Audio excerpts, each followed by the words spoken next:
that's what we're going to do today with Dr. Andy Woods. He'll join us in just 1 second. But don't forget, we're busy around here, packing up cameras, packing up equipment, getting ready to head our way to Milwaukee, to the Waukesha Expo Center. We'll have about 5 cameras rolling that night to catch this big crowd. We're well over 1,200 registered now between phone registrations and online. And we're going to have our cameras there, 5 of them, I'm told, grabbing that. And it's still available for you to register free of charge. worldviewtube.com/events, worldviewtube.com/events. And if you do not have a computer, and I know some of you don't, you can register by texting Melissa or calling her, leaving a voicemail, and she'll add you to the tally. So we have enough seats out. 901-825-0652, 901-825-0652. I'll give it one more time, 901-825-0652.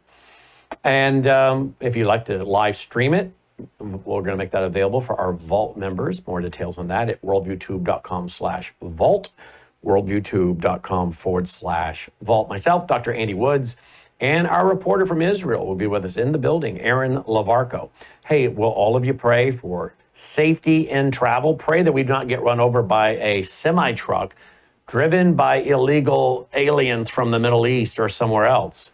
I'm not joking. My wife actually just read another story to me yesterday of a family killed. It was a wife and her children on their way to be with her husband and the children's father in Florida, and they were killed.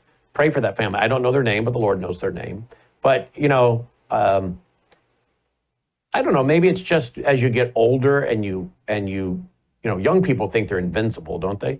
But as you get older, you really realize how short life is, how you can be here 1 minute, gone the next. And so again, pray for our safety in travel, all the safety in travel for all the people that would be traveling. I heard of one family that's coming 5 hours to be there with us. Talk about life and the brevity of it. The tragic story of that helicopter crash yesterday in New York. More footage came out today showing the blades, the helicopter blades, just flying off of that thing. And I actually, when I watched the video footage, the new angle that's come out today, I counted 1 Mississippi, 2 Mississippi, 3 Mississippi, because I thought, how long did those poor people have to realize what was going on? And from the time the blade flew off until it hit the water, and I counted it twice out, was 10 seconds. 10 seconds is a long time when you're falling to the earth. They knew what was about to happen. How tragic. But again, it shows us the brevity of life. So folks, if you're not sure about where you would be if that were you, or if you were in a car crash, I would urge you today, make today the day of salvation by just simply placing your faith and trust in Christ, believing in his work on the cross, nothing that we can do to earn our salvation. There's no one good, no, not one. It's not by works, lest any man should boast. And that's justification. Then sanctification, ongoing faithfulness and obedience. Life is very, very fragile. And we see that pretty much every day. We saw a plane crash today. Everything seems to be caught on camera now, doesn't it? A plane crash today. What was that? Boca Raton, Florida? Yeah. And I mean, boom, into the ground. How many on that plane? 3? I think about 3 on that one. I'm not getting on small planes anyway. I'm not getting on a helicopter, and I'm not getting on a small plane, that's for sure. So I guess that's 2 ways to at least try to cut down the risk. But those planes, But yeah, the brevity of life, right? Well, joining me now is Dr. Andy Woods. Dr. Woods, welcome to the broadcast. Thanks for being with us. Brandon, great to be here. Great to have you with us. I want to go right away to one of the articles that we've been following, of course, and that is the one about what I'm calling the takedown of Texas, because clearly there is an orchestrated move to take down your state. Now, what we found out from the Rare Foundation this week is that, here it is, Mecca comes to Texas. Sugar Land officials handed the town square to a Pakistani propagandist, blacklisted in India. And what are they doing? Broadcasting Islamic supremacy. Now, here's the issue, folks. Dr. Woods is in Sugar Land. This is a suburb of Houston. He's in Sugar Land, and he is a pastor there. He lives there. And this is going on right in your backyard. Tell us about it, please, Dr. Woods. Well, it was sort of a jarring thing. I mean, we've been talking about the penetration of Islam into America for an awful long time. And now we're running into these stories where it's actually happening. Let me give you some strategic places. There's something called EPIC. That stands for the East Plano Islamic Center. There's something called the DMCC. That stands for the Dallas Muslim Community Center. There's been this kind of thing happening at Pflugerville, Texas, where it's so severe that they took Main Street and renamed it Palestine Way. The same phenomenon is happening in Blue Ridge, Texas. And then people probably already know about Patterson, New Jersey, where the police officers there are wearing on their uniforms the Palestinian flag.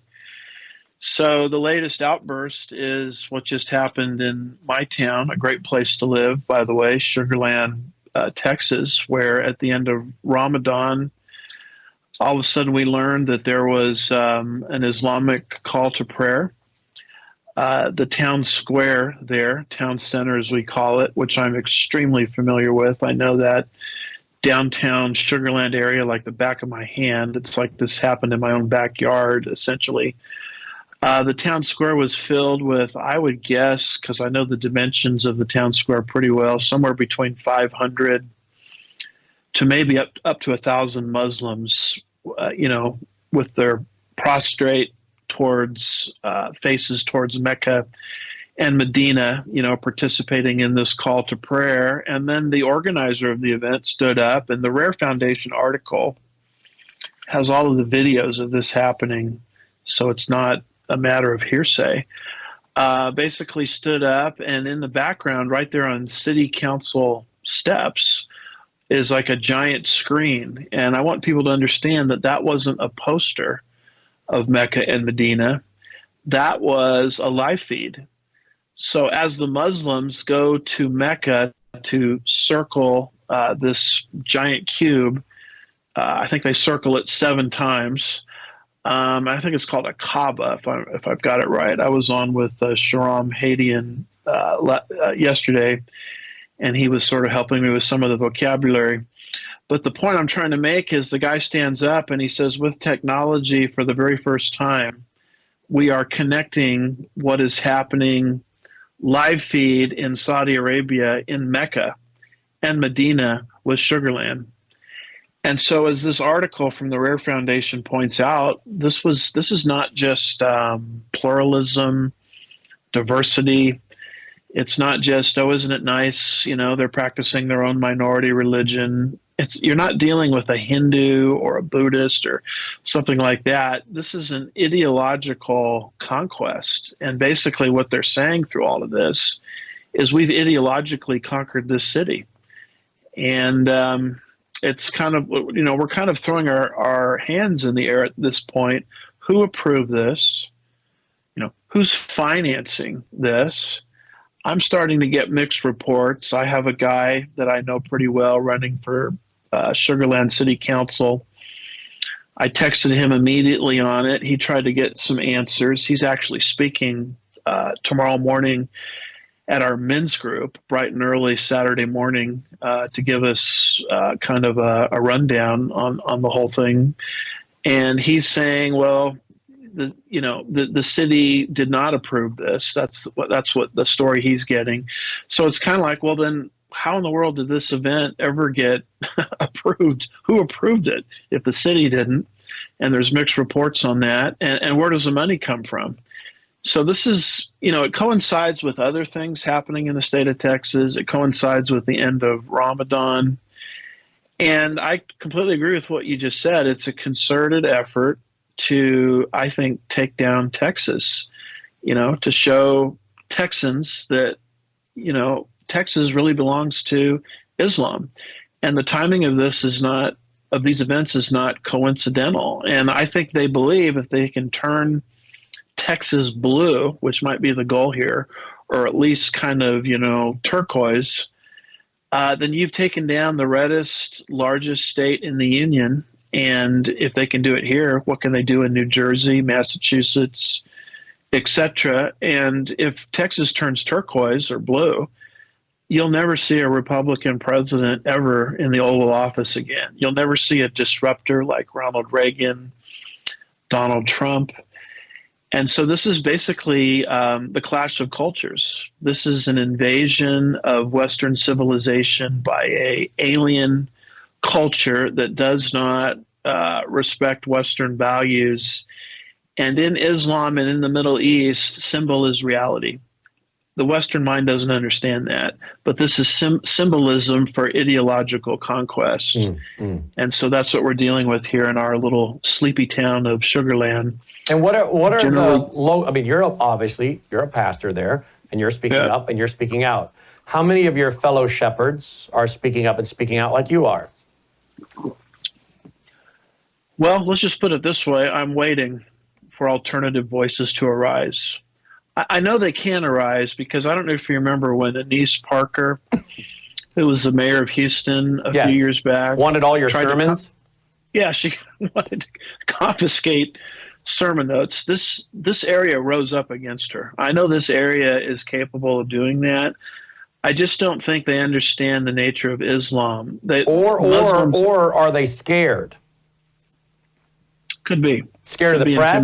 Scared of the press? Scared of the Islamist? I mean, this is different than standing up to a wacko mayor that wanted your sermons. I don't think they thought that the mayor was going to come take their life or cause them bodily harm. At least not initially.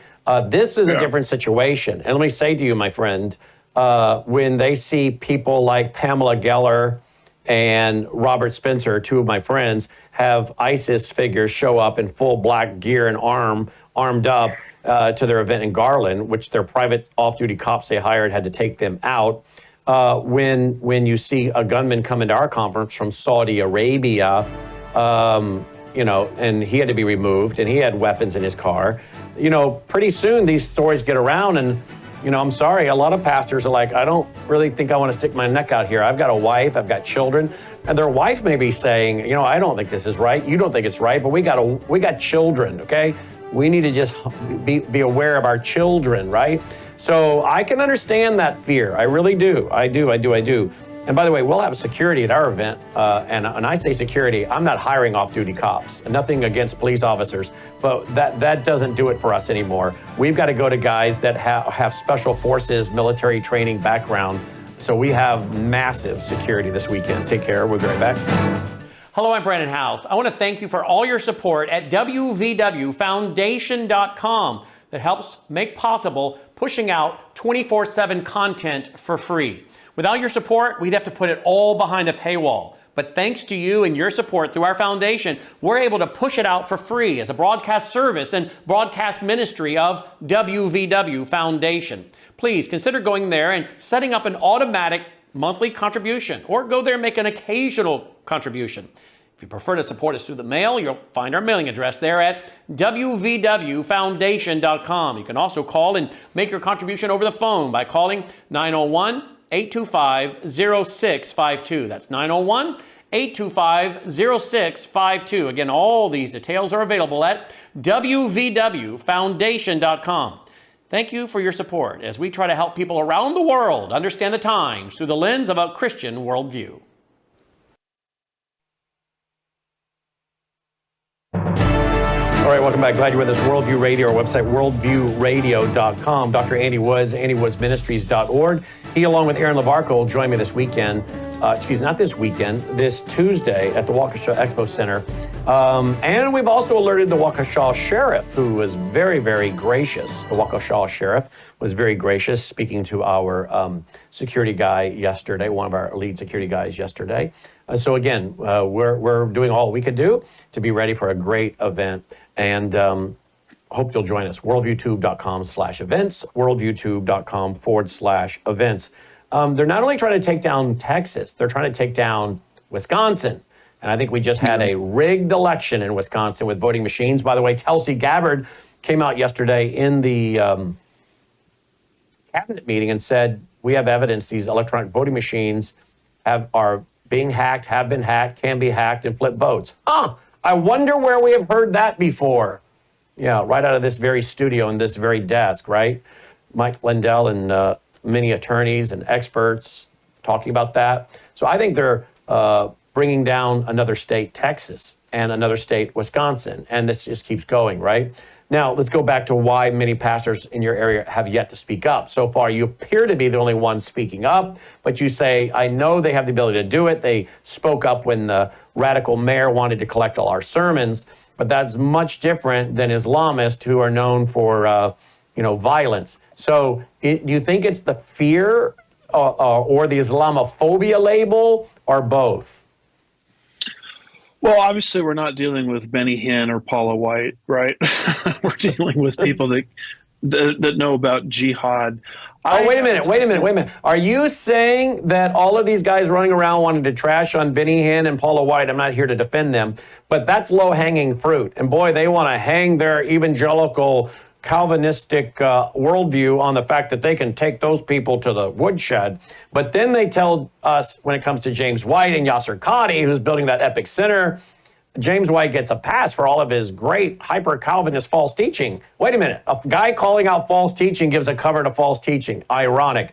But yes, they don't see Islam as a spiritual threat. Remember, that's what we were told, these guys. Oh, this is not a threat to the church. Sorry, tell that to all the Christians being slaughtered in the Middle East and Syria, other places.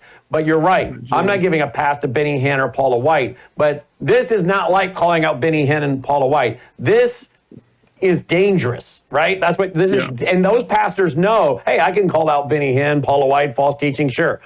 This is a whole nother ball game. This is where we separate the men from the boys. Really, literally. Yeah, I mean, it's one thing to build your ministry around calling out the word faith movement while at the same time saying that Islam is no threat to the church and then repeating it. Islam is no threat to the church. I'll use the guy's name. I know maybe you don't want to, but Justin Peters, would be an example of this. Justin, we need you to man up. I need you involved in this struggle. But back to your question. And by the way, put your big boy pants on and let's get to work as real Christians. Amen. All right. Now, having said all that, why is there kind of this reticence amongst people to speak up? I think part of it is the left has been, and Muslims for that matter, Islam as I'll call it, has been so effective at calling people racist that we're just afraid to death that they might call us a racist. But anybody that calls us a racist for speaking out against this, I'm sorry, but they don't even have two brain cells to rub together, because Islam is not a race. Islam is it's not even so much a religion, it is that, but it is a world conquest ideology that transcends race. That would be like saying, hey, if you call out the Nazis, you're against Germans. Hey, if you call out communism, you're against the Russians. I mean, what stupidity is that when we all know that Nazism and Marxism they're world conquest ideologies that transcend race? That's essentially what Islam is. And here's the big elephant in the room. You're dealing with a group of people, like the type of people that, came into our town square, I guess on Saturday.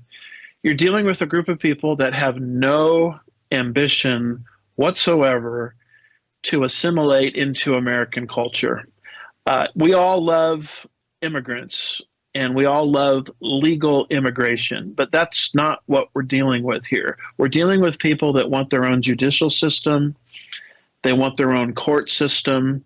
They want to take their kids and put them in these sort of Sharia compliant enclaves and schools and completely insulate them from Western style values.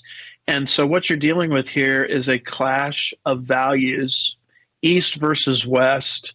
Islamic culture versus Western civilization. And in Islam, under Sharia law, I mean, do we have to go into this? People should know this automatically. They don't want you to own a weapon. You're considered to be a second-class citizen that has to pay a particular tax. You have to subjugate yourself to the culture of Islam. And so this is very different than just plurality and diversity. We're dealing with a clash of civilizations here, and one culture wants to subjugate another. And if you think that this is confined just to Dallas or Patterson, New Jersey, or Sugar Land, Texas, think again. Coming to a theater near you, this is just a test case. If they can get away with this here, their thinking is they can get away with this anywhere. And so every single American needs to be aware of this issue. Yeah, indeed. Indeed. We're also getting word that the governor of, just got a communication, the governor of Iowa is not going, Reynolds is not going to run for re-election. So, wow. The governor of Iowa is not going to run. Kim Reynolds, I met her when she was lieutenant governor, speaking as the keynote speaker for the 50th Iowa Governor's Prayer Breakfast and for Governor Branstad. But I just got text, she's not going to run. So there you go. That's going to be an open seat. That shall be very interesting in Iowa. But it'll also be interesting to see if the Islamists try, because there was an Islamic coalition that walked in the room the last time we held a Worldview Weekend rally there. They apparently waited until the conference got going on purpose and walked in with all of their, gowns, and the men had the long gown on and the hat, and the ladies with their hijabs, and they really, I think one of them was a state legislator, really made an entrance and disruption back there. So Iowa, is going to have a choice too. Do they want leaders that will defend their state constitution and U.S. Constitution, or guys that are pushing for Sharia? This is, again, as you said, this is one of the battles for America. This is one of the top battles in the country, from coast to coast. And we're at a tipping point. We're absolutely at a tipping point. And if Christians don't speak up, speak out, if conservatives don't speak up, speak out, if Jews don't speak up and speak out, we are going to find very quickly what it really means to be fearful and persecuted. Now, this is going on in your town. What is this building they're in front of again? Is this a government building? Yeah, what you see right there is City Hall. And you go right up those stairs, and that's where the City Hall is. That's where the City Council meets. So should we make a phone call to see if they'll rent Worldview Radio that, and we can have a biblical worldview rally there? What do you think they'd say? At this point, they'd have no choice, or we'll sue them. I can promise you that. We would get Matt Staver on that one. I'll tell you this much: you got two people that'll be there for that rally: Sharam Hadian and Andy Woods, and I'm sure we can get a lot of. Well, we are in serious talks about doing a rally in Texas. We are in serious talks about doing that, and we'll see. We're trying to decide if that's something we'd like to do. I don't want to do it in the summer; it's too hot. For in Texas, but maybe this fall. But we're praying about maybe holding a rally there, because someone has got to speak up about this. But I wonder how much pushback we would get from town hall about a Worldview Weekend rally on the steps if they can give it to the Islamist. Yeah, you should get as much as the Muslims got. If you want to play fair, let's play fair. But I know you're going to play some videos, but diagonal to that City Hall is the Marriott, and we're having our prophecy conference there in February. So we're going to have a presence there at that event. This is the first time we're holding our annual prophecy conference, outside of the four walls of our church. And we did it not just to, we didn't do it for any real public. You outgrew the church. You've outgrown the church. We outgrew it. And so, look, Muslims have their freedom to say what they want. You got to afford that to Christians, because after all, and no one wants to hear this, but this is a Christian country.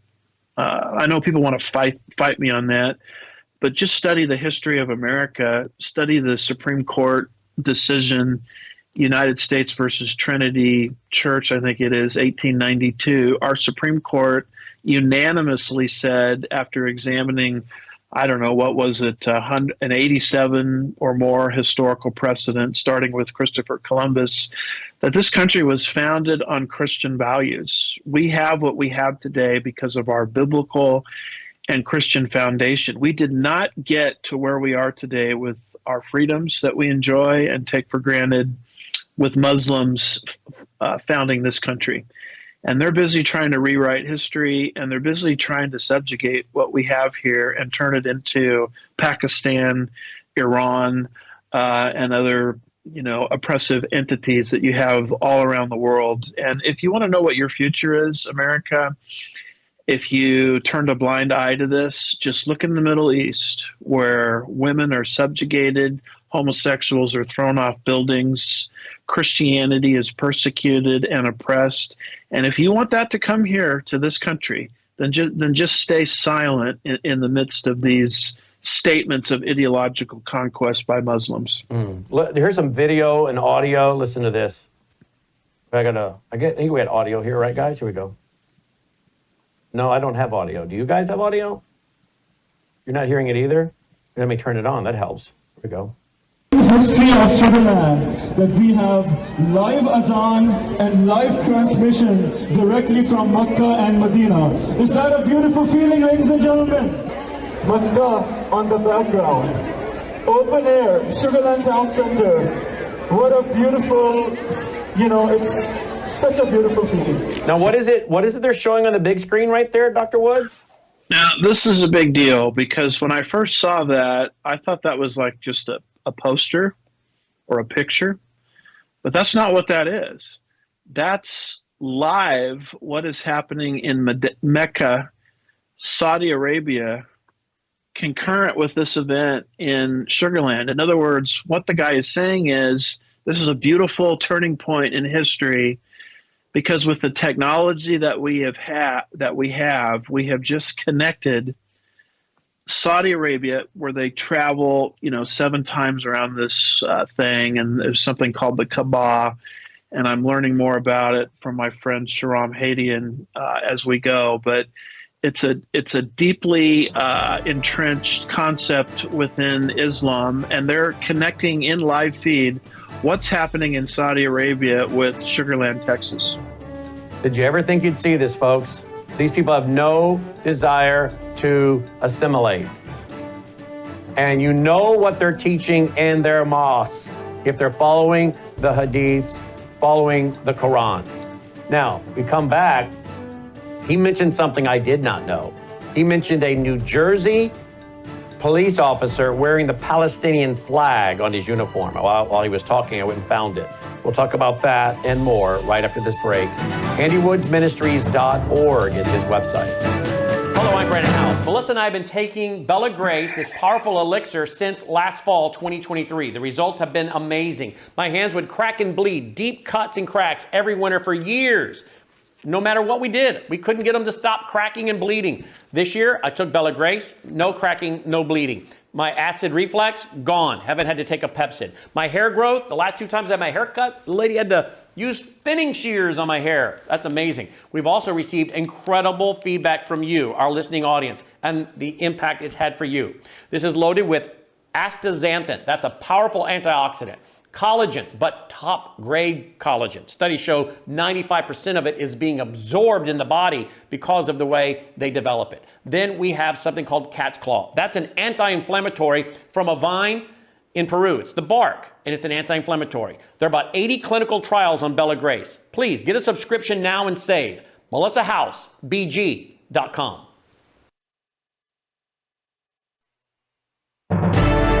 All right, welcome back. Glad you're with us. Worldview Radio, our website, worldviewradio.com. Be sure to stay tuned for Crosstalk with Jim Schneider, America's original Christian talk program since the 1970s on well over 100 outlets at 2 p.m. Central at VCY, V as in Victor, VCY.org, VCY.org.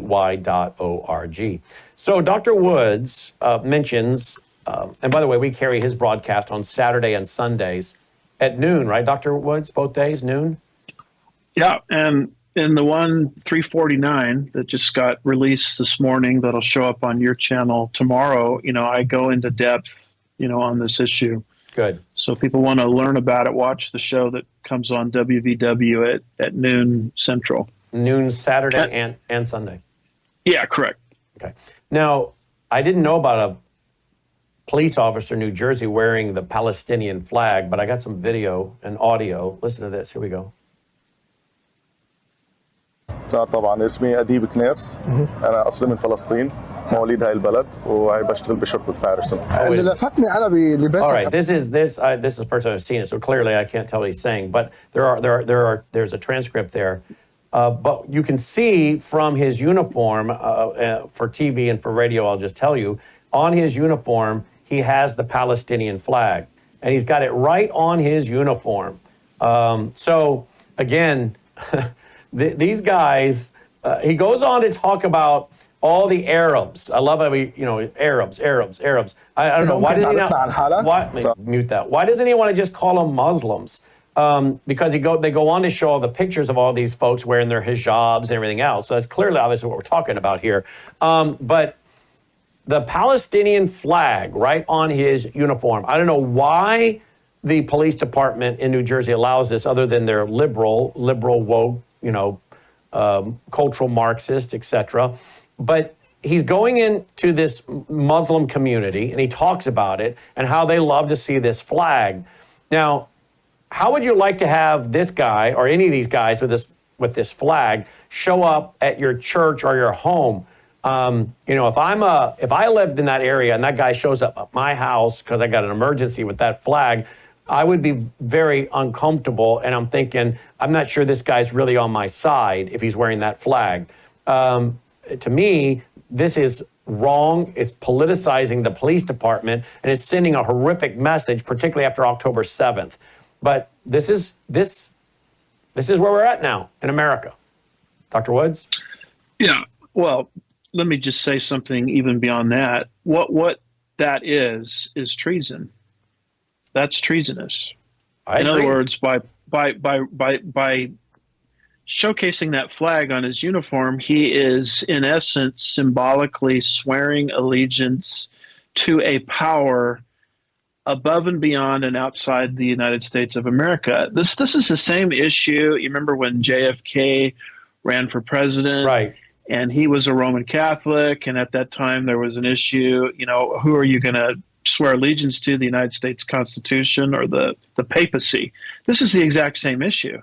You can't have people in law enforcement, you can't have people in political leadership that hold to some kind of allegiance above and beyond the United States Constitution, because we have a constitution here, and our constitution is very clear that the United States Constitution is the supreme law of the land. And if you don't want to follow the rules, then A, you can't be a citizen here, let alone be a law enforcement agent or hold political leadership. So I don't know what to call this other than what it is. It's treasonous activity and behavior. And we, the people, should not have to put up with this. I agree. Let's switch to another topic before we open the phone lines. Hungary welcomes Netanyahu and says it will leave the International Criminal Court. Amen, right? Well, this is the Trump effect. By the way, dialing back to the other issue for just a minute, I'm a Trumpist, a Trumper. I voted for Trump 3 times. But I haven't heard Trump chime in on this issue that we were talking about a little earlier. I haven't heard Fox News talk about it. I haven't necessarily heard Newsmax talk about it. I haven't heard Sean Hannity talk about it. Maybe they have, and I just wasn't listening at that time. But I want our so-called conservative leadership. I want Abbott. I want Paxton. I want all of our Republican leadership in the state of Texas and our conservative talk guys to start dealing with this issue right now, this issue of treason, within the borders of the United States of America by an Islamic world conquest ideology. Amen. And if they start doing that, then they're going to win my respect, where I can look at them as a true patriot and a conservative. Because just like Justin Peters, it's like they're beating around the bush, but not dealing with the elephant in the room. I mean, this is a massive elephant right in the middle of the room that no one except for yourself, Brandon, Sharam, and just a few others, isolated people, want to talk about. Yep. I can't remember your other question, Jimmy. That's all right. No, well, and Ken Paxton, I've had the chance to interview Ken several times in person and via technology. And if I were advising his campaign, and I know he's come out and he has put out tweets or posts on X about this and looking into this. He seems to be expressing concern. But if he were to actually start giving speeches on this and make this an issue in Texas, outside of voter fraud, I think he would win the U.S. Senate race, because he's Attorney General there in Texas, running for U.S. Senate. I think he would win the U.S. Senate race in a landslide in Texas. I think a lot of Democrats would vote for him. A lot of Reagan Democrats, what they call them, blue dog Democrats back in the early 90s. Sure. So if Ken Paxton will pick this up and talk about the things from a state constitution, U.S. Constitution standpoint, and what these groups really stand for, particularly after October 7th, he would win that Senate race. He doesn't need the Arab/Muslim vote. He doesn't need that. What he needs to do is awaken the grassroots to go vote, many Democrats, to help him restore law and order in Texas and deal with this treasonous, cancerous situation. And he needs many people who've never voted before to get up and go vote. I cannot divulge information at this time other than to tell the audience, stay tuned. Stay tuned. We are heavily involved in investigations in Texas. That's all I can tell you now, but we are heavily involved, and Dr. Woods doesn't even know this, but we are heavily involved in investigations in Texas, and we'll be letting you know more about what we find out when those are complete. So I don't even live in Texas, but I live in America. And as goes Texas, can go America if they can take down Texas. And so, and we have a lot of Christian and conservative viewers and listeners in Texas. We have stations there in Texas. So we're very concerned about Texas as well as we are New Jersey and many of these other states. But Ken Paxton, pray, folks, that he would pick this up beyond just X and start talking about it. We need voices. We need voices to be heard. Now, with that, let's open the phone lines. 1-800-347-9829. 1-800. I bet you we get some calls from Texas today, perhaps. 1-800-347-9829. 1-800-347-9829. 1-800-347-9829. Here's an article that kind of fits with this while we're waiting on the calls to come in. State-controlled Iranian newspaper calls for firing bullets into Trump's empty skull. Now, do we really believe that these Islamist people wearing their keffiyehs, calling for jihad, taking down America, wouldn't agree with statements like this? You may have your Sunnis and you have your Shiites. Iran is Shiites, and your Sunnis are Saudi Arabia. But the enemy of my enemy is my friend, or the enemy of my enemy is my friend. These groups will unite. We see them uniting. We've seen them unite in the past, and sometimes they fight each other, but sometimes they say, we'll worry about that, fight later. Let's take down our shared enemy. And this is what Iran is out saying now. So again, we've already had 2 attempts on the president's life that we know of publicly. I hear there were more that were never really divulged publicly. But this is what we're talking about right here, this Iranian worldview that is permeating the country with Hezbollah and their terror cells that are here in the country. But do you agree that a lot of these folks in these mosques would have the same feeling about the president?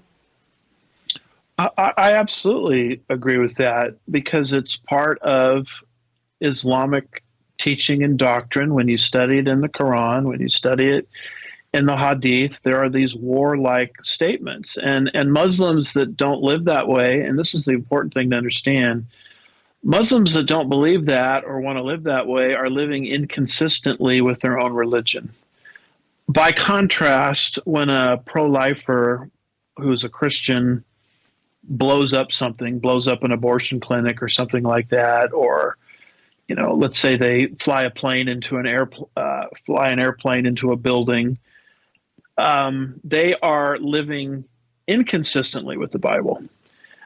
The opposite is with Muslims. When you have peaceful Muslims, they are living inconsistently with their own founding documents. And that's the basic difference between the two, because I heard that great intellect Rosie O'Donnell once say, well, fundamentalist Christianity is just as dangerous as fundamentalist Islam. I mean, are you kidding me? I would love to run into a Christian fundamentalist in a dark alley any day of the week, because a fundamentalist Christian believes that they have to turn the other cheek. Right. And I wonder how old that injunctions. quote. I wonder how old that quote is, Andy, because actually recently she came out and was talking about Islam and Muslim Brotherhood in really harsh terms. So I know for a fact she's had evangelical Christians that are interviewing her as she's going out and being on podcasts and stuff, and she's got people around her that are self-professed, open Christians. I wonder if she now realizes, oops, I was misconstruing people like maybe the guy up in Kansas. What was that guy's name that was going around protesting, the funerals of soldiers and whatnot? Yeah, the Westboro Baptist. Yeah. Baptist, yeah. I wonder if she was confusing some of those kind of types with, mainstream Christianity. I don't know. I've never interviewed her. I've had the opportunity. I've turned it down because I wasn't sure she could get through an interview without cursing. But I did see a video recently where she was really coming hard against Muslim Brotherhood. News flash to the feminists out there: Islam is not your friend. That's right. Okay. Let's go to the phone lines. Christine, line 1. Thank you for calling in, Christine. Hi, I want to thank you so much. This is so important, and you're right. No one's talking about this. I listen to Rumble. I listen to Monitor many different, supposedly even Christians, and all I hear is Jew hatred. They have no conception of what's going on with Islam. This is so important. I pray that you will continue in this vein, Andy. I know, I watch you, Brandon, on Rumble too, and you are. This is so imperative. These Reform Bros. You got the guy down in Joel Levin, and then they were called out for their anti-Semitism. Christian, I don't know if you know Joel Levin. He's down in Texas also. I don't. And that's why they wrote the Antioch Declaration with James White. I know, yeah, what a joke. But James White and Doug Wilson, because of so much anti-Semitism going on. But no one knows anything about Islam. So Wow. this is powerful, and it needs to be continued. Please do. Thank you, Christine. We'll come back, we'll get to Bernie, we'll get to Susie in Arizona, and we'll get to your call, 1-800-347-9829, 1-800-347-9829. When I come back, I want to ask Dr. Woods real quick, is your governor full of hot air? He sure seems to pound his chest a lot on X, but that's really about all I see. We'll be right back. Hello, I'm Brandon House. Is the government tracking you? Do they have access to all your data? Well, if you go to worldviewtalk.com, you'll find out about a cell phone company that, does not store your data. They don't do that. This is what they're known for. They don't store your data. You have privacy. You're not being tracked.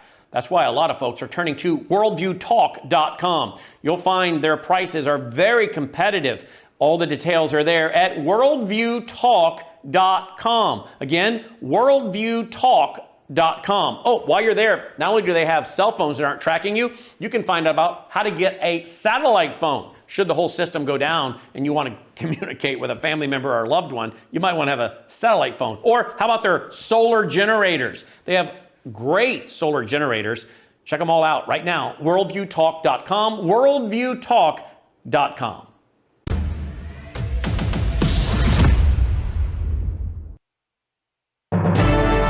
All right, welcome back. 1-800-347-9829. Quick answer, if you would. Is your governor, I know he's even talking about some of Sharia. We're not going to allow that here, and he's investigating. But I don't know. Is he one of those guys that likes to talk a lot but not do a lot? Well, my understanding, and this comes from a few sources, that he is getting an earful on this issue. He's against, and rightfully so. He's against what they're doing. And the last I heard is he's trying to use zoning laws and permits, which, we might say a little too late, but at least he's trying to do something to stop this monstrosity that Yasser Qadi is trying to build in the Dallas Metroplex area. So that's really all I've heard. Which I think has been going on for 13 years. So where was the zoning and everything 13 years ago? Yeah, we could say too little, too late, but at least it's something. I don't have any real one-to-one relationship with the man, so I don't have any inside information for you on that. Okay. I generally like him. I voted for him. And so I don't think he's one of these guys that's just ignoring it. I think he's concerned and wants to do something about it. Of course, we could argue he needs to do more. Mm-hmm. Yeah, well, better than nothing, right? I guess what he's doing is better than nothing, but he needs to do more. All right, there you go. Yeah, and I want to give the guy credit for at least doing that. Yeah. Yep. Let's go to Bernie, line 2. Bernie, thanks for calling in, Bernie. Hey, good afternoon, everyone. I just want to make a few pointers. No one's going to go to any other country and wear any flag other than the flag of that nation. America needs to wake up. Amen. Treasoning is in every word that is spoken. Freedom of speech is treason whenever what you're saying is to take down America. You have no loyalty to the nation. And that goes to our Congress people who are up there sending messages in their language talking about, I'm talking to my constituents. They need to be eliminated because you're trying to avoid the activity of government practices on people who are not here for you. And I look at the freedom of speech like that is nothing but propaganda, and we need to define it as what it is. If you're not speaking for the country, you're speaking against the country, so it is propaganda, it is treason. It should be treated as such. Excellent call. Thank you, as always, Bernie. Susie in Arizona, line 3. Hi, Susie. Hi, Brad. I love your reporting as usual. Thank you. I was listening to you today just now and about the Muslim cities coming up, and I don't hear that much about it on the radio other than when you talk about it or Usama.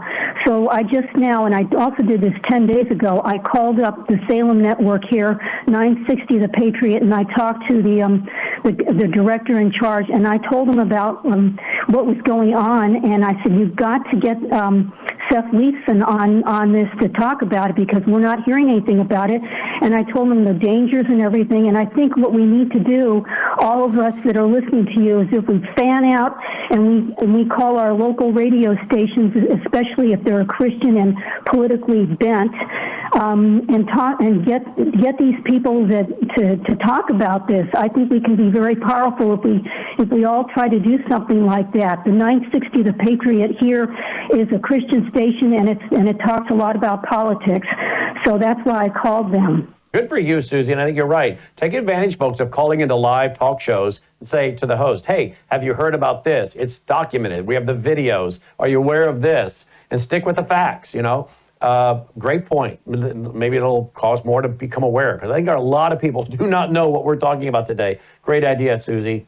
Susie from Arizona. Let's go to Tom in Connecticut, line 1. Hi, Tom. Hey, just a quick comment. So the officer, and I use that term loosely, over there is in Paterson, New Jersey. And I'm not sure if you're aware of it. That is a very Islamicized area. They actually announce over a loudspeaker system the call to prayer in that town. And is that not where they said they're going to establish the American headquarters of the Palestinian state? I believe so. I think it is too. So there you go. They're clearly taking over. Yep. Now, is this new news or old news when I just saw a clip today of Eric Adams talking about the call to prayer in New York? Does anyone know? Is that a new story or an old story? Does anyone know? Caleb, can you check? What was the question? You're not listening?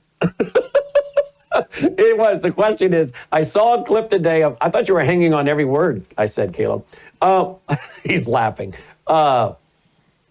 I saw a clip today of Mayor Eric Adams talking about allowing the Islamic call to prayer all over New York. I'd like to see, can you tell me if there's a date on that? Because he's running for re-election. I mean, is that a new thing or is that an old clip? If you maybe check that one out, that'd be great. Let me know, please. Ryan, line 2, Ryan in Kansas. How you doing, Ryan? Good. How you doing? Good, thank you, Ryan. Great getting to talk to you guys.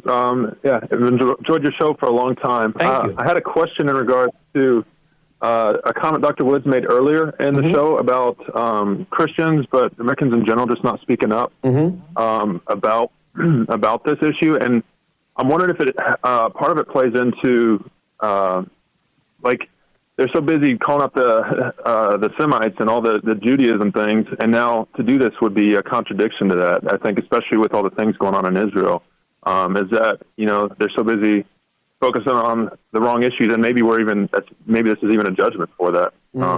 Is there anything to that thought? I mean, I don't know what your perspective is. Dr. Woods, your thoughts? Yeah, Well, I think if you are into replacement theology and, you think that the church has replaced Israel and Israel has no future as a nation, I mean, if that's what you teach around the clock, you're going to have a hard time speaking out against Islam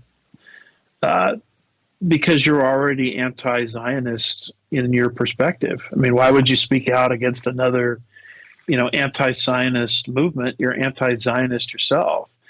And so you'll notice that the people that are talking about Israel and speaking out against Islam are typically people like myself that think that the church is not a replacement of Israel. It's just an intercalation or an interruption in God's past and future work with Israel. One of these days, the church is going to be removed and God's going to put his hand back on the nation of Israel. Now, people like me that believe that have no problem speaking out for the Jews. Yep. Before we close, Caleb, what'd you find out? 2023. 2023, he was calling for the Islamic prayer in New York. Mayor Adams. Huh? Oh, yeah. Muslim call to prayer can now be broadcast publicly in New York City without a permit. That was 2023. All right, Andy Woods Ministry. Thank you, Caleb. AndyWoodsMinistries.org, AndyWoodsMinistries.org. Stay tuned for Crosstalk. Get registered. We're coming to Milwaukee. Dr. Woods and myself and Aaron, worldviewtube.com/events. Take care. This has been... And we're back with WROS out of Jacksonville, Florida, and Worldview Tube. When you put this into a search engine on X, it's everywhere. It is everywhere. Here is the mayor this is the mayor that was behind the Black Lives Matter crowd, big time. And here he is. I think this dude might be Jewish. I'll have to double check. Can you check on that, Caleb, please? Is the mayor of Minneapolis Jewish? I think he might be. But then again, we also just saw the governor of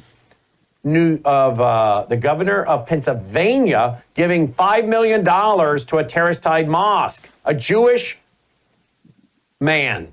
Listen to the mayor of Minneapolis. This is back in 2023. This is a momentous occasion for inclusion and freedom of religion in Minneapolis. With the stroke of this pen, we and our Muslim community will have the ability to hear the call to prayer in Adhan 5 times a day. But importantly, this is not just about our Muslim community. This is about all of us that have some form of faith or religion. From the church bells to the blow of the shofar to Adhan and the call to prayer. This is about inclusion, peace, and freedom of religion. What a moron. This is about peace. What did he say? Inclusion? What else did he say? This is about inclusion, peace, and freedom of religion. Yeah, because Islam allows for all of that, right? Peace. Peace, that's only when you surrender to Islam. Inclusion, no, they don't allow for that. Sorry, gays, you're going off of buildings and you're going to be lifted up by your neck with a crane. They do that, folks. I'm not making light of it. They do that. Peace, inclusion, and freedom of religion. No. They burned down the churches and destroyed them. Muslim Brotherhood did, of all the churches planted by Usama's daddy in Egypt. Apparently, the mayor, thank you, Caleb, for checking. The mayor of Minneapolis is Jewish. He talks about the blowing of the shofar there, but we checked. He's Jewish. You got the governor of Pennsylvania. He's Jewish. $5 million to a terrorist-tied mosque, according to numerous reports. This is really obviously a serious problem. But Dr. Woods, many of the Jewish leaders are making way for him. Yeah. Right here in the middle of this, he mentioned the Adhan. I just want to comment on that. Right in the middle of this article where we're getting this footage from, this Amy Meek article, Mecca Comes to Texas, this is what it says about the Adhan. It says the Adhan itself is not a neutral religious chant. It is a theological and political statement. Translated, it declares Allah is greater than your God. There is no God but Allah. Muhammad is the messenger of Allah. Come to prayer, come to success. Close quote. The Adhan is a proclamation of Islamic supremacy over all other systems. So when this guy says, oh, we just got to hear the Adhan every day, it's so soothing, it's so nice, he doesn't even understand what it is. And, as a policymaker, you think he would do a little reading, maybe bring a religious authority in that could explain these things to him. And given the history of anti-Semitism by Islam, against Jewish people, you think he as a Jewish individual, would just have a greater understanding of these things instead of just sounding like the useful idiot that he is. Yeah, indeed. It has to be mentioned again. The reason I think people like James White can sing Kumbaya with a Jew-hating, Holocaust-denying, Hitler-defending, jihadi-preaching imam is because he's into replacement theology. John Calvin, when you read John Calvin, you would think you're reading Adolf Hitler, but you're reading John Calvin. And isn't it interesting that you don't hear James White speaking up against this because he's apparently for it? You don't hear John Piper saying anything. You don't hear Phil Johnson of Grace to You. He talked about how great what Phil Johnson was, James White, his buddy, was doing. If you go get the book by Dave Hunt, What Love Is This? It's a pretty thick book by Dave Hunt. What Love Is This? And go to the back of the book, look up the name White, and then look up all the pages where he talks about James White. When you get done, I think you'll come to the same theological conclusion I have. James White is not only a heretic, he's a non-believer. Based on his theology, I think James White is bound for hell. What say you, Dr. Woods? Well, I would just say it's hard to speak against an anti-Zionist movement when you yourself are not a Zionist. And I think that's why we have this deafening silence amongst the supersessionist replacement theology crowd on this topic. Mm-hmm. Because I think some of them have no love lost for the Jews. So that's right. No wonder they can play patty cake with the Islamist, right? Yeah, and James White called Yasser Qadi his mentor. Yep. And said, the two of us need to buddy up to fight against the secularists. Yep. He's on record saying that also. Yep. He openly accepted a man that blasphemed the Lord, and he didn't correct him on stage. And I think that tells you what spirit those guys are coming from. All right, AndyWoodsMinistries.org. And we're Worldview Foundation. And the 35 years of Worldview books, documentaries, research, high-profile interviews, and the radio and television broadcasts of Brannon House. Colonel Rob Maness has a lifelong record of providing dedicated service to this nation. Having worked his way up from the enlisted ranks to full colonel, he served our country for more than 32 years. He has served as a bomber squadron commander, bomb disposal technician, Joint Chiefs of Staff Operations Officer, assisted the National Security Team with the campaign plan for the global war on terrorism. He authored the first theater nuclear war plan, and served as the Vice Commander of America's largest airborne intelligence wing. Colonel Rob Maness is a true American hero.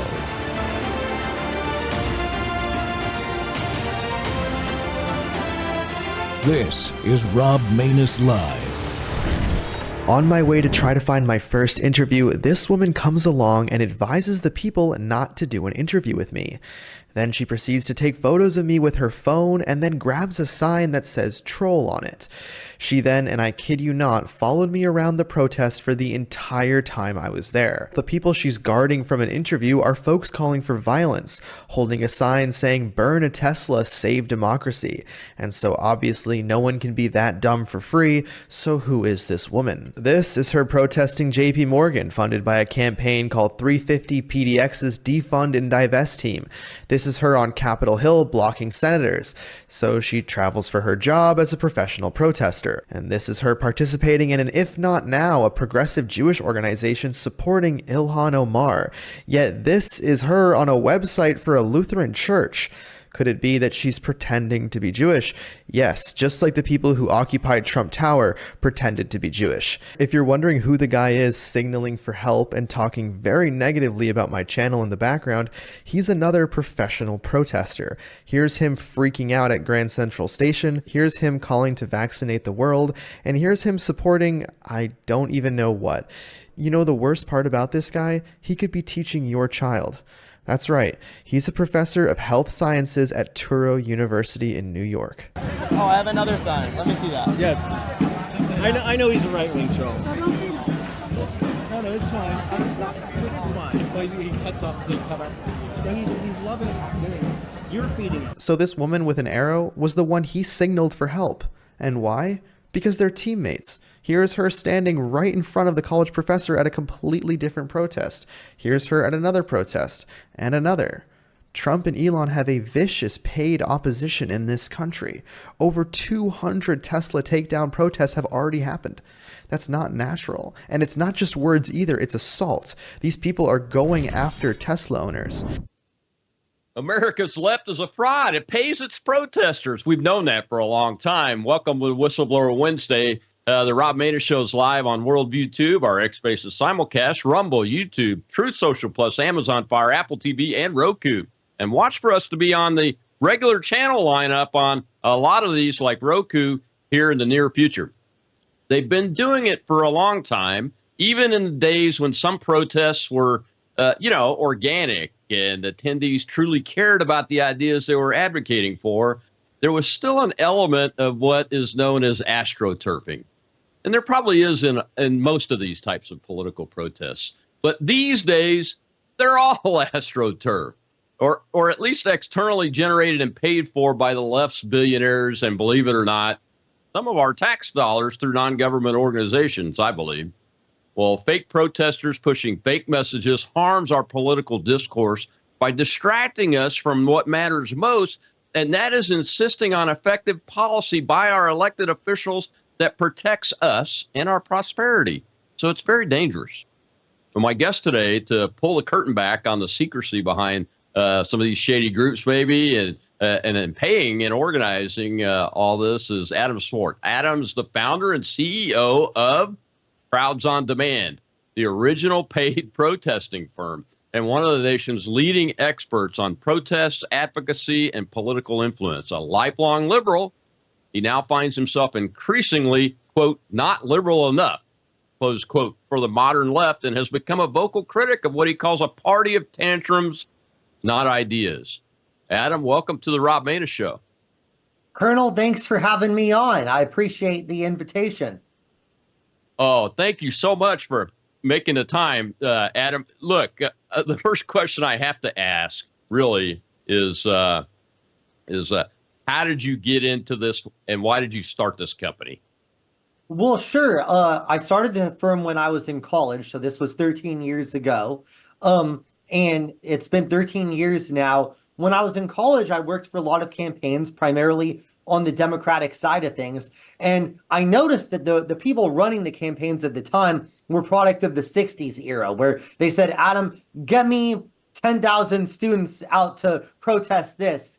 Get me 20,000 students to rally for that. And I said, guys, this is a little more difficult than it might have been in your day, right? So we would have so many challenges to organize that I got to thinking, this is a very valuable service. We rarely actually got together tens or 20,000 of people, but when we got even a dozen protesters here, 100 ralliers there, it completely changed the context of the event. And I would realize we're getting hundreds of thousands of dollars in earned media coverage for the campaign, and we're not really getting paid like we do. So I started thinking, what if there was a way to source people to actually participate in these political events and protests, and more broadly in marketing stunts all across the country? And we've sort of grown since then. Well, your company's not a nonprofit, right? It's a for-profit company, right? We are indeed. So how do you make money, or do you make money? Well, people pay us.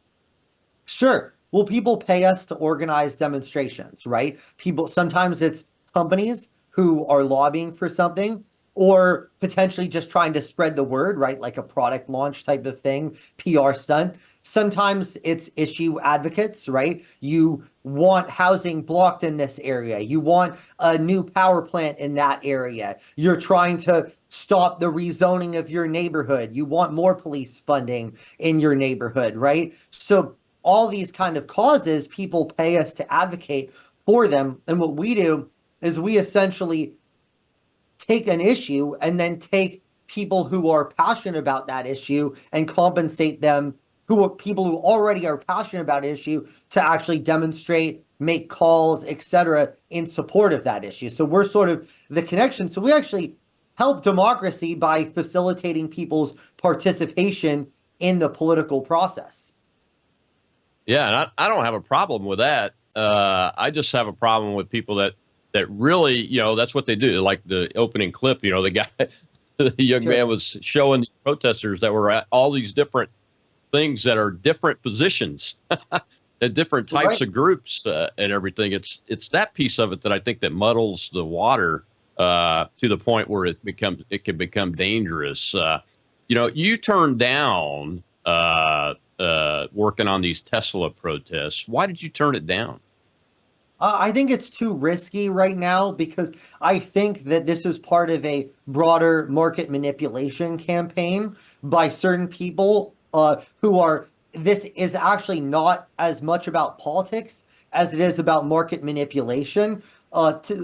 Historically, there have been a lot of what's called short sellers of Tesla. These are people who actually make money when the stock goes down. Most of us make money when stocks go up, right? So the reality is that I believe the politics of it is actually a front for market manipulation, because what they're actually trying to do is encourage these boycotts, vandalism, menacing behavior against Tesla to actually tank the stock and therefore make money on the downswing. And of course, I don't want to talk about specifics in terms of people who have pitched us on the services, but I will note one thing in regards to the short selling is Bill Gates has been reported previously as a short seller of Tesla. So I'm just throwing out there that Bill Gates has shorted Tesla in the past, and he also has issues personally with Elon Musk. So I think you have to look for a profit motive in all of this. Yeah, Adam, are you concerned about the violent aspect of these particular protests? I mean, I am. That's what got my attention on it initially, was not because the protests, I mean, it's kind of like ho hum these days. Just when you're on the right like I am and you're looking at it going, well, they're astroturfing it, they're paying them, whatever. It doesn't really mean anything. But the violent piece of it really has to be concerned, especially as somebody that's been fighting terrorism for about 40 years of my, or most of my adult life since I was 17.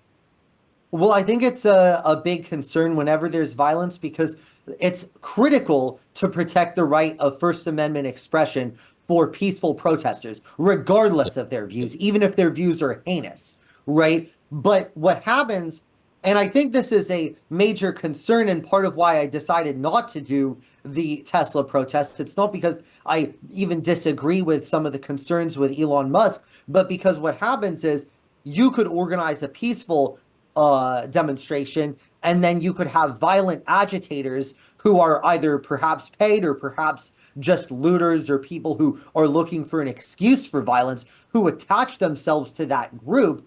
And then it is very hard for you to say, hey, our group is actually trying to be peaceful and to try to disassociate yourself with the people who are engaged in violence or vandalism. So it's a deep concern. And what I would tell anyone who's committing violence on Tesla or for any other protest cause is you're actually hurting the cause that you're seeking to raise awareness for.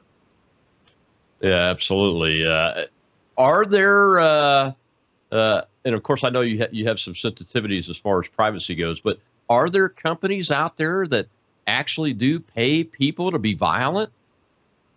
So I don't think it's on a company level. So let me work you through it. And as someone who has deep military knowledge, you will appreciate this. It's what I call the Russian doll model. So at the center is the person or people who are funding a cause, right? And at the end, right, so Russian dolls, they fold into each other. The last Russian doll is the guy committing the violence, throwing the Molotov cocktail, etc. If these guys are smart, they will create several layers between the funders and the guy who's throwing the Molotov cocktail. Whereas that is to say that the violent person doesn't know they're being paid by some billionaire, and the billionaire has never explicitly ordered the violence. So there's plausible deniability on either end, and you create enough layers to protect oneself, right? So yes, I don't think there's a company that's doing it because it wouldn't be good for business, but there are several layers, and there are companies involved indirectly that might be paying someone who's paying someone who's paying someone who's doing it. Do they use, well, your company is a for-profit company, but do they use nonprofits like 501c4s or used in this process? C4s, correct. So what you can have is, let's just say you have a foundation, you have a very wealthy person, that person might have a foundation. That foundation gives money to 501c4s. That 501c4 gives money to other 501c4s. That then gives money to an academic program, and then someone on the street is paying cash under the table to people who might be doing the violent act. Moreover, it's worth considering that there's a group out there called the National Lawyers Guild that has explicitly said, this is in regards to the Palestine protests. I don't know what their involvement is, if any, in Tesla, but they've specifically said, if you get arrested for the Palestine matter, we will protect you. We'll provide you legal representation, and try to get you out, right? So that's sort of also an implicit backing from a 501c4 group saying if you do get in trouble, not only maybe you might be compensated, but you also have that protection of knowing you can get an attorney to represent you, which, as we all know, is very expensive. And very helpful. It is really prolific on the left side of the aisle from a political protest perspective. National Lawyers Guild is so far to the left, they make the ACLU look like the Heritage Foundation. That's a great comparison. I hadn't thought about it that way, but I'm sure you're absolutely right. Well, we got to take a commercial break. When we come back, I want to dive into this more. We will talk about the pro-Hamas protests and those kind of things, and we'll hear. I think we're going to hear from the Loomered area, Laura Loomer's outfit here when we come back in this short video after the commercial. We'll be right back with Adam Swart.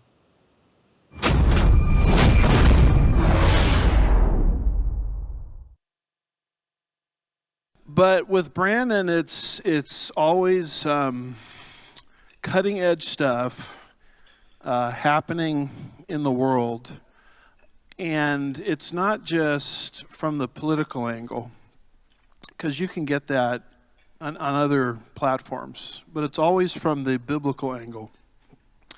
So you're dealing with a guy that loves Jesus, you're dealing with a guy that's very intelligent, you're dealing with a guy that is cutting edge conservatism, and you're dealing with a guy that wants to be biblical all at the same time.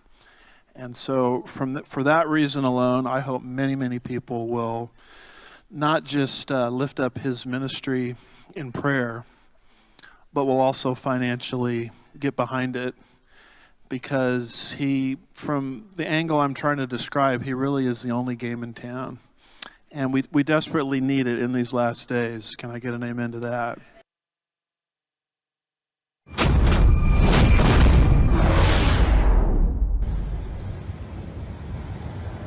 Well, the media is going to act like there was some major anti-Trump protest in Washington, D.C. today. But the reality is, it's fake. They were all busting on buses, like right behind me. Stay tuned for Laura Loomer's exclusive footage that will show that a lot of the anti-Trump protesters in D.C. were literally busting. You know, it's really funny. We caught the left busing protesters into the Kamala Harris rally back in October. Then we caught the left busing protesters into Kamala Harris's Las Vegas rally, also last October. So I don't understand why the left thinks they can continue to bus people into Washington, D.C. and important events to astroturf a crowd, and don't think Laura and I are going to catch them. We caught you. Welcome back to the Rob Maida Show here on Worldview Tube and our X Spaces simulcast. And my guest today is Adam Swart. He's the founder and CEO of a firm that hires protesters and pays them to go out and do this stuff. And Adam, one of the questions I have for you is your materials say you're a liberal, but that you're not liberal enough for the Democrat Party anymore. Are you an independent now, or and you don't have to say what you are if you don't want to, but I mean, this is a great conversation. I think people want to know more about you and how you do this and why you do it, and what your aspirations are. So.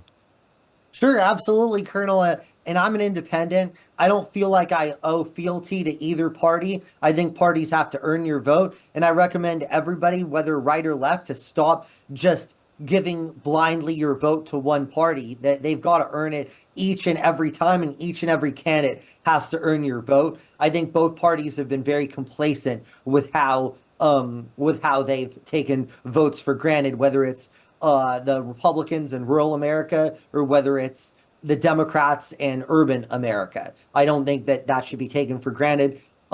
You're right that I'm a lifelong liberal. I believe people shouldn't die on the street due to lack of health care. I believe we should have healthy food out there. That used to be a liberal message. I'm old enough to remember when the Republicans called Michelle Obama a Marxist for planting a vegetable garden, and now they're cheering RFK, right? So I'm happy if Republicans are cheering vegetables and electric cars. So people can change, and that's okay. And I'm a very independent voter, and I make up my own mind. In terms of Crowds on Demand, we also make up our own mind on the cases we undertake. I don't have to agree with the cause to take it on, as long as I feel like there's some merit to it and it deserves it. But my personal opinions, I'm pro-public safety, pro-police, pro-military, pro-environment, pro-healthcare, pro-public transit, pro-clean air. It's pretty common sense positions to me.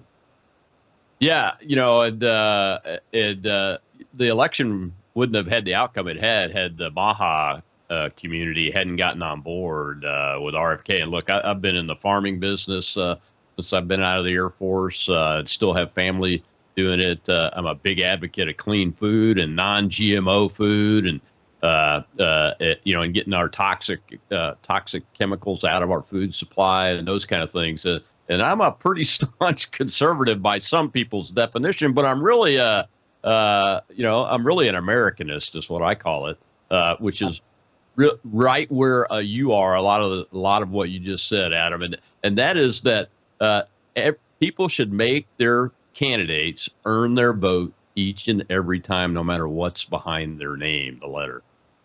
Yep, absolutely. It's interesting how some people just think they can run on the R and the D, take a ton of money, be extremely corrupt, and they just count on the people's votes every time when it comes to election time. So I don't believe in complacency at all. So that's why I'm a proud independent. Yeah, that's why I'm really in favor of what Musk is doing with Doge. What I'm anticipating, though, is that the congressional politicians, the professional politicians, will put an end to that attempt to get at the corruption that's been found. But I think we've got a question over in the live audience. Rob, I saw a hand earlier. Do we have a question over there? I don't see a hand right now, Colonel. Okay. Well, I do. how do you hire these guys? What is if you could talk about it, do you use online products like Indeed to advertise for positions? How does that process work?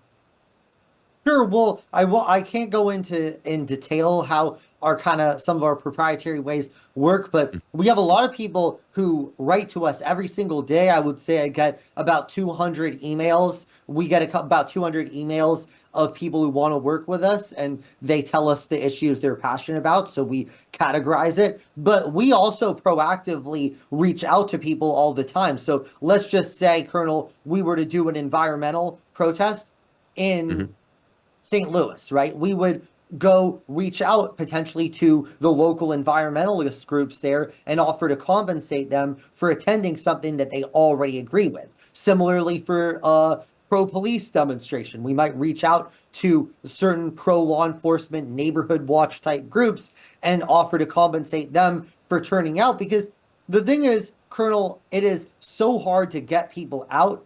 And there are a lot of times that I would say that Crowds on Demand is often the voice of the silent majority, because you have a small group who might come out and because they have some personal interest on the line in a matter, even if their view is only representative of how 10 or 20% of people think. Then the other group, you have 80% who disagree, but they're the ones who have jobs and kids and families. They can't afford to go out unless they're being compensated to. So we're actually the voice of providing those opportunities, because I don't think going to protest should be the sole purview of people who have giant trust funds or don't have families. I think it's important to give everyone the ability to attend and speak their mind.